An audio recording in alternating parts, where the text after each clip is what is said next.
سعودی عرب میں غیر ملکی ملازمین کے لیے قوانین کی تبدیلی کے اعلان کے بعد اردو نیوز کے قارئین مسلسل اس حوالے سے سوالات بھیج رہے ہیں۔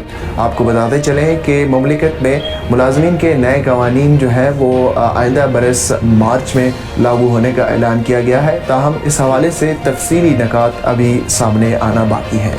ہمارے ایک قاری نے سوال کیا ہے کہ میرا پیشہ سائق خاص کا ہے، اسے کس طرح تبدیل کرایا جا سکتا ہے؟ سائق خاص یعنی فیملی ڈرائیور کا پیشہ وزارت محنت کے ماتحت نہیں آتا۔ اس پیشے پر آنے والوں کے لیے لازمی ہے کہ وہ اپنے پیشے کے مطابق ہی کام کریں۔ فیملی ڈرائیور کے ویزے پر آنے والے کیونکہ نجی کفیل کی زیر کفالت ہوتے ہیں، ان پر عام پیشوں کے اعتبار سے لیبر آفس کے قوانین کی شکل لاگو نہیں ہوتی۔ اس لیے سائق خاص یا ہوم نرس وغیرہ کے ویزے پر جو افراد آتے ہیں وہ فردی ویزے کہلاتے ہیں، ان کے لیے قانون مختلف ہوتا ہے۔ ان ویزوں پر جو افراد مملکت میں مقیم ہیں ان کا پیشہ تبدیل نہیں ہوتا۔